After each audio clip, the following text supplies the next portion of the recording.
O título da sua tese é Da Intenção ao Gesto Interpretativo, Análise Semiótica do Canto Popular Brasileiro. O que você estudou exatamente no seu doutorado, Regina?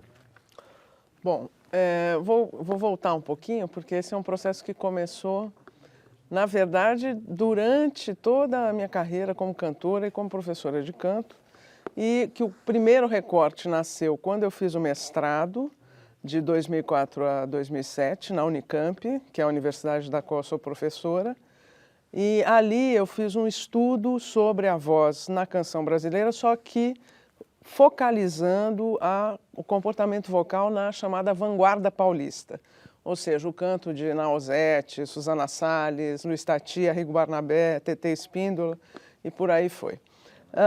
Nesse momento, eu entrei em contato mais aprofundado, eu já conhecia a teoria semiótica da canção, que é uma prática descritiva que foi desenvolvida pelo Luiz Tati. Então, no momento do mestrado, eu entrei em contato com isso e, por ocasião do doutorado, eu pude aprofundar os meus estudos nessa teoria, que é um trabalho que Luiz Tati desenvolveu para análise da canção popular e no qual ele elenca 3 maneiras básicas de relacionamento entre melodia e letra. Essas 3 maneiras, vou falar rapidamente sobre elas, são a passionalização, a tematização e a figurativização. Eu, então, durante o meu doutorado, no processo de pesquisa, no que eu fui investigando, de gravações, porque eu queria estudar o que acontecia com a voz na canção popular, que é uma tradição tão importante da nossa cultura, e a voz, os cantores, ganharam sempre uma projeção muito grande, né, nas mídias e mesmo na relação com o público. Então eu queria estudar esse fenômeno e através dessa teoria eu fui enxergando que seria possível fazer isso. E durante o processo eu fui transpondo isso que o Tati colocava como articulação entre melodia e letra, fui transpondo para a detecção daquilo que eu chamei de qualidade emotiva das vozes. Então, se uma voz era mais passional, ou seja, se detinha mais em notas prolongadas, em explorar aquilo que a gente chama de tessitura, né, de ocupar uma região grave e ir até agudos e ter uma emotividade muito intensa nessa expressão, ou se essa voz ela estava mais associada a um comportamento que a gente chama de tematizado, ou seja, mais focado nos recortes rítmicos, ou ainda se havia uma presença da fala nesse canto, que é uma coisa que a gente detecta que, de um modo geral, acaba aparecendo, compondo tanto uma voz tematizada quanto uma voz passionalizada. Quem entra no seu recorte, no seu corpus de pesquisa? E como você escolheu, selecionou, quem entrou, quem ficou de fora? Como foi esse trabalho, Regina? Então, essa é uma etapa difícil do trabalho, porque é claro que a gente acaba, de uma maneira ou de outra, sempre deixando alguém de fora. Então, eu me norteei um pouco pelas marcas, quer dizer, o quanto esse intérprete criou marcas inconfundíveis na história da canção no Brasil, né? E, ao mesmo tempo, a relevância das canções, ou seja, o impacto das canções no público e também a longevidade da canção. Quer dizer, uma canção que sobreviveu e uma interpretação que se tornou marcante, que se torna referência para aquela canção, foram os critérios que nortearam a minha escolha. Previamente, eu já vinha fazendo, e é uma coisa que eu faço constantemente, um estudo sobre essa questão da genealogia da voz na canção brasileira. Quer dizer, a gente tem uma tradição muito consolidada e durante muitos anos, no canto popular do Brasil, os cantores aprenderam a cantar ouvindo os seus ídolos, às vezes em processos de imitação, começavam, né, o seu canto em processos de imitação e ao longo do tempo iam criando as suas próprias marcas interpretativas, né?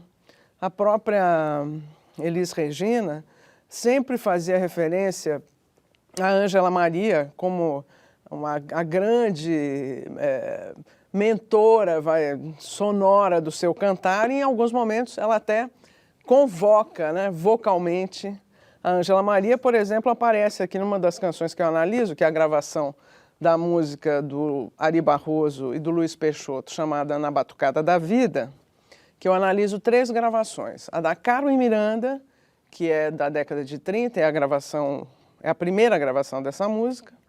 Depois, a gravação da Elis, de 1974.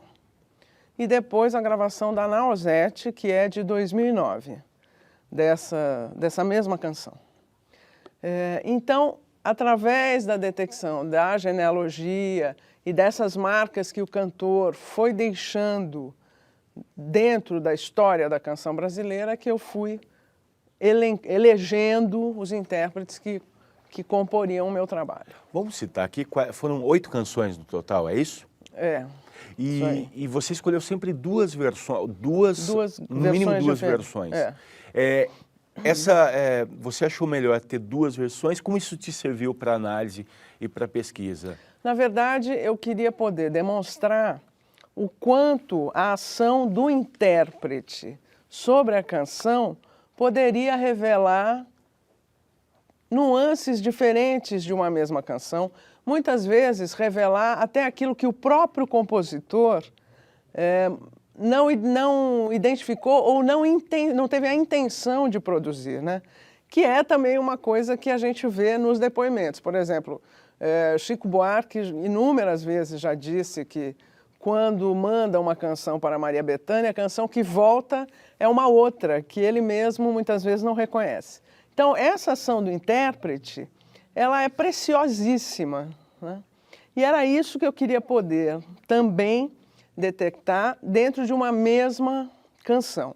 Por isso, eu elenquei 2 gravações diferentes de uma mesma música. Você fala da maneira como o canto evolui, avança no Brasil, sempre com o intérprete tendo grandes inspirações, e eu fico pensando se há ou se havia uma percepção quando o canto entrava em análise de uma ação ancorada exclusivamente no talento, onde não se admite muita intromissão de processos racionais, técnicos, na verdade mais racionais, um pensamento sobre aquilo que pudesse descaracterizar essa intuição que parece tão forte para a interpretação brasileira. Você encontra isso na sua análise, entre os cantores, sempre algo mais voltado para um talento que surge com o cantor e uma preocupação, muitas vezes, uma ação que é mal vista quando há uma preocupação especial com a técnica, com o racional na música? Eu acho que, de um modo geral, assim, nós cultivamos durante muitos anos uma ideia de que o talento, como ele nasce com cada um, ele não poderia ser tocado, né?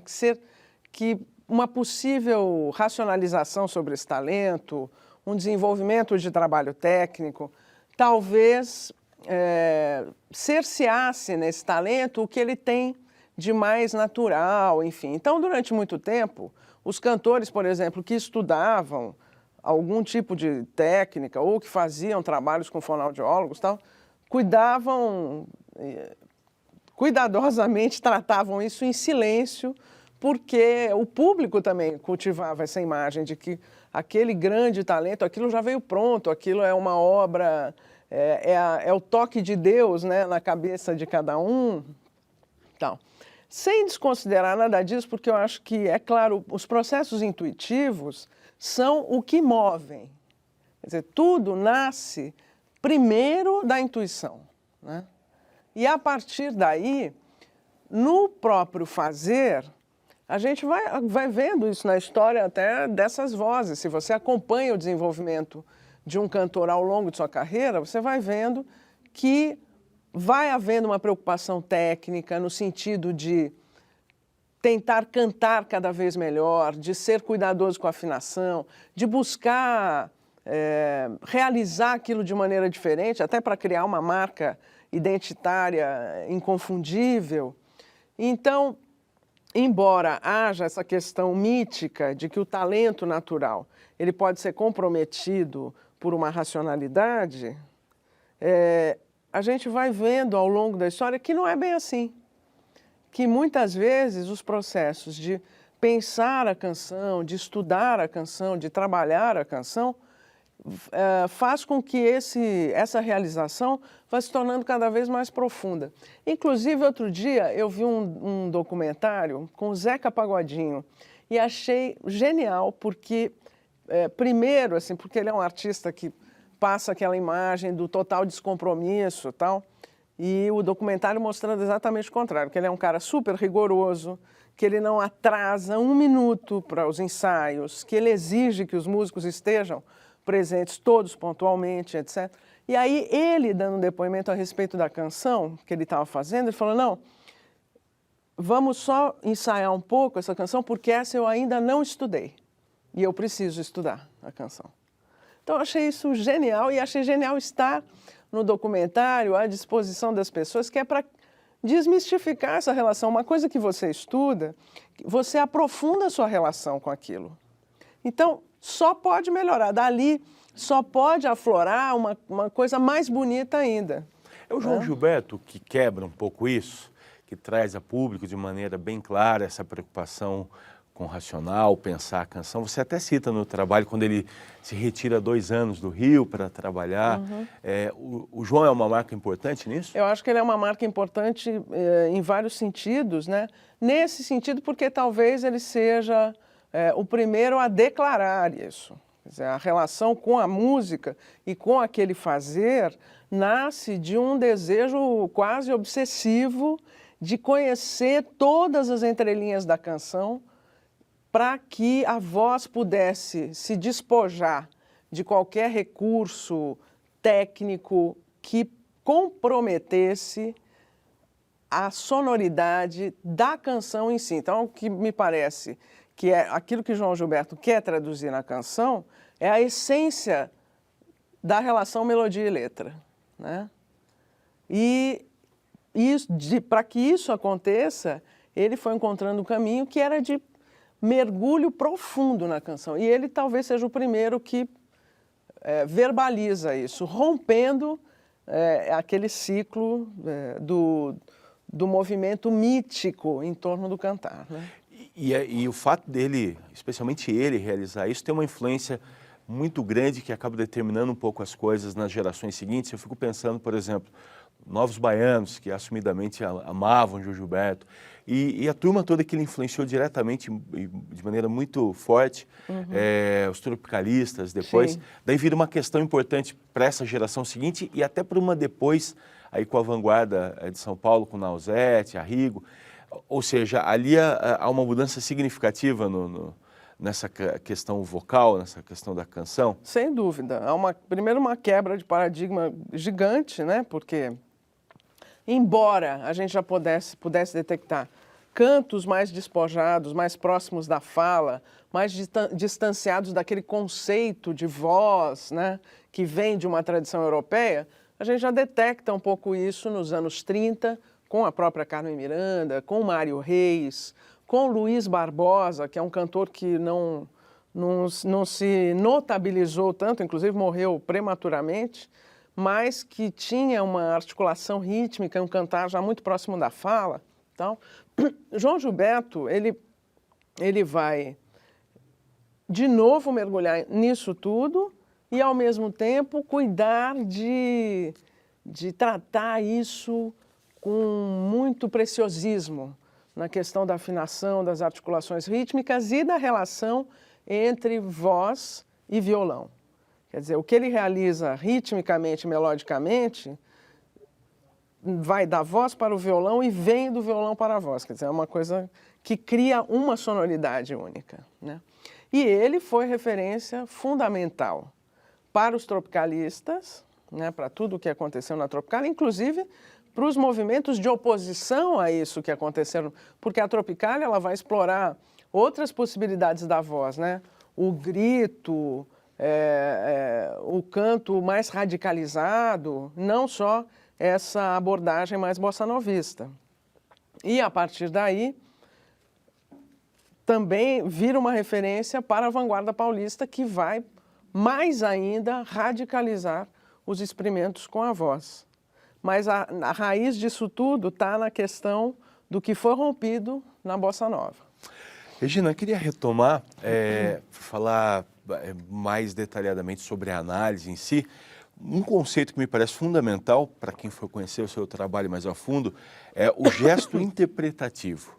Como que eu posso entender isso? O que é o gesto interpretativo exatamente? Então, é assim, o gesto interpretativo, aquilo que eu estou chamando de gesto interpretativo, é um acontecimento que nasce de várias habilidades do intérprete, né? Então, da junção de melodia e letra, da junção da articulação rítmica e também da expressão dramática da voz para significar, para que aquilo tudo que chega para o ouvinte tenha um sentido, né? E um sentido que muitas vezes extrapola a questão do entendimento da letra. Quer dizer, tem um entendimento emocional que vem na própria voz, naquilo que a gente chama de plano de expressão, ou seja, no componente sonoro da voz. Então, o gesto interpretativo é exatamente essa capacidade do intérprete, do cantor, de manipular todos esses elementos para chegar no ouvinte. Quando você analisa isso, eu posso pensar que você faz de alguma maneira uma desconstrução, você na verdade acaba fragmentando a canção em vários aspectos diferentes, para daí na combinação você poder justamente...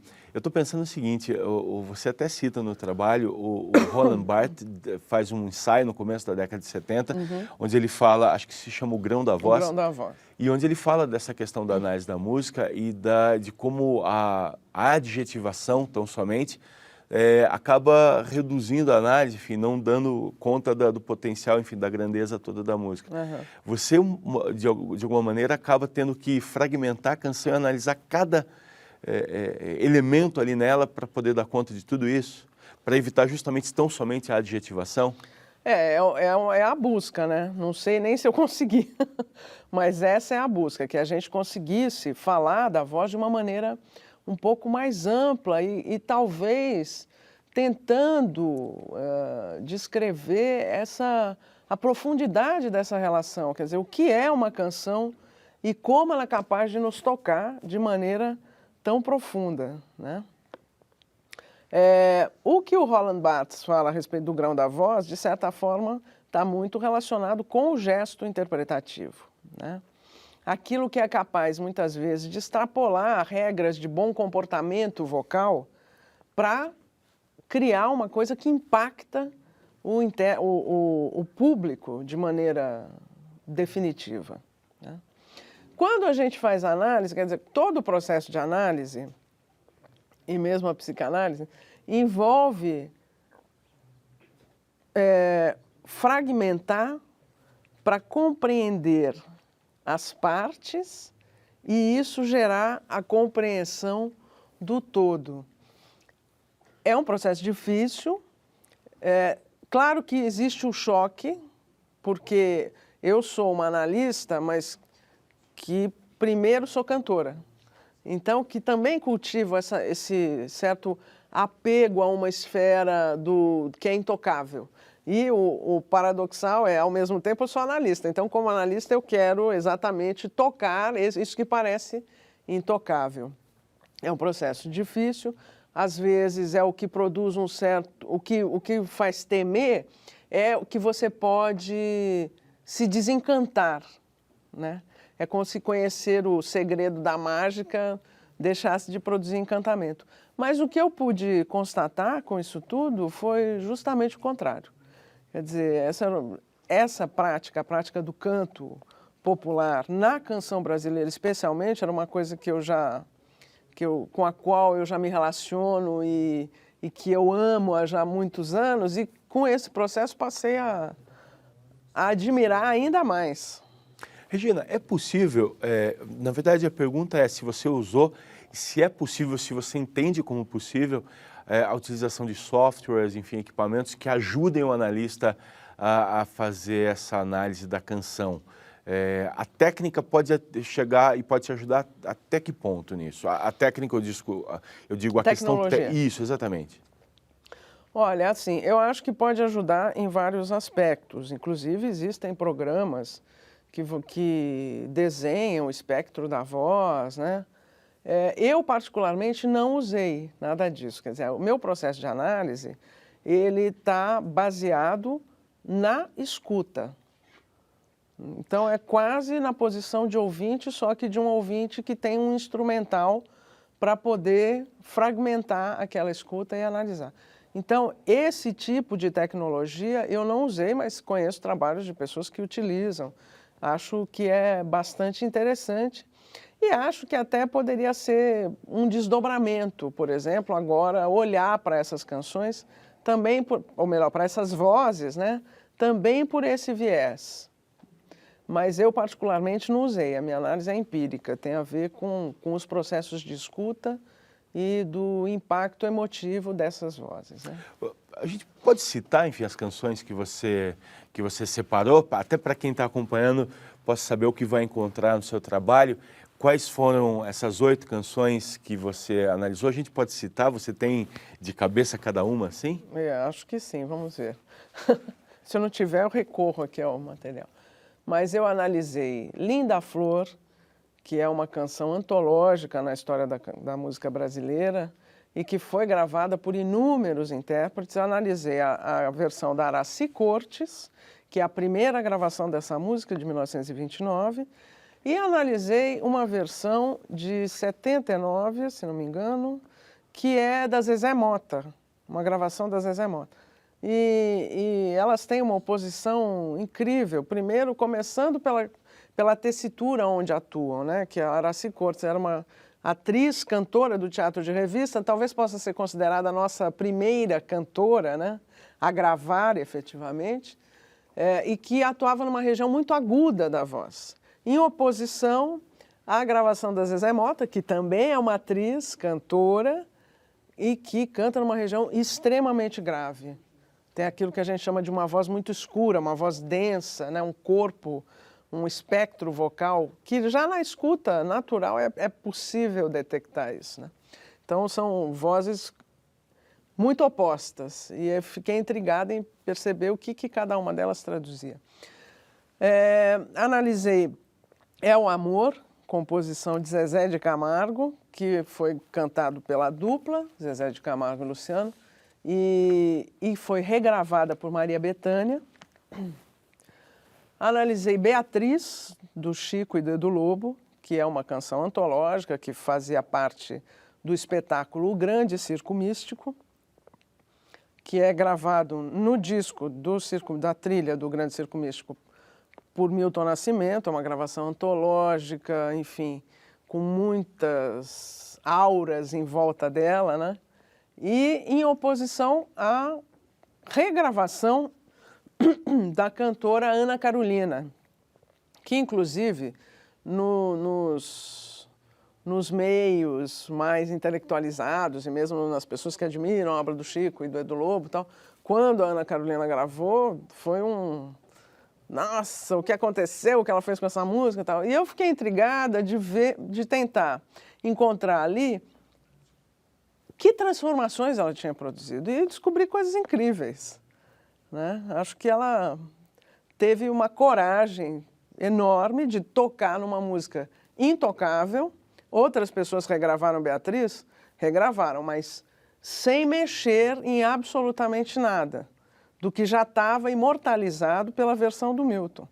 E ela teve a coragem de fazer uma gravação, ela se apropriou da canção, praticamente virou uma composição como se fosse uma composição dela. Então, isso tem muitos méritos, não resta dúvida, né? Analisei o Samba do Avião, uma gravação do Tom Jobim e depois a regravação do Gilberto Gil. O que mais? Linda Flor, É o Amor, Samba do Avião, Beatriz. Isso. São 4, é isso? Deixa eu ver aqui. Que Passando... eu não tô lembrando.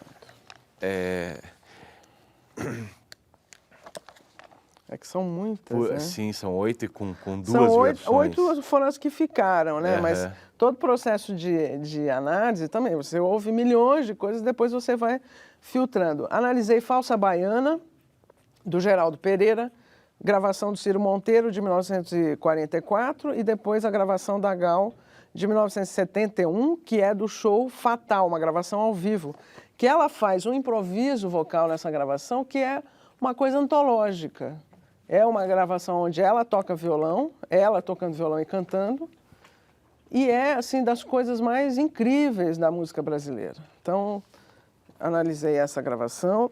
Depois, Na Batucada da Vida, que eu mencionei logo aqui no início. E também Lábios que Beijei, do J. Cascata e do Leonel Azevedo, a gravação original, que era do Orlando Silva, de 1937, e Caetano regravou em 1995. Essa gravação do Caetano, que eu escolhi para analisar, é, na verdade, o que não constitui um movimento em oposição à gravação original. Ao contrário, é uma espécie de tributo à gravação original. Então, eu quis identificar que elementos na voz do Caetano Veloso, na realização daquela canção, rendiam esse tributo. Quer dizer, de que maneira ele se posicionava como intérprete já consagrado, como cantor reconhecido, com uma voz, com uma marca muito clara, e, ao mesmo tempo, convocava Orlando Silva, através dele, para render-lhe essa homenagem, né? Regina, para terminar, queria te perguntar como o teu trabalho contribui para a ciência brasileira, para o campo da música, do canto especialmente, depois desses anos todos de doutorado. Como o que ela traz de contribuição mais significativa para o campo, Regina? Bom, eu espero que ela traga desejo das pessoas de conhecerem mais profundamente a canção brasileira, né? De se vincularem a essa canção. O curso do qual sou professora na Unicamp, que é a graduação em música popular, ela é um curso onde a gente foca essa questão da sonoridade da voz na canção brasileira. E eu acho que essa é uma tradição importantíssima e que a gente precisa se apropriar dela cada vez mais e valorizá-la cada vez mais. Então, eu espero que o meu trabalho desperte a curiosidade de quem ainda não mergulhou nessa canção e que queira fazer isso, né? Regina, muito obrigado. Eu é que agradeço.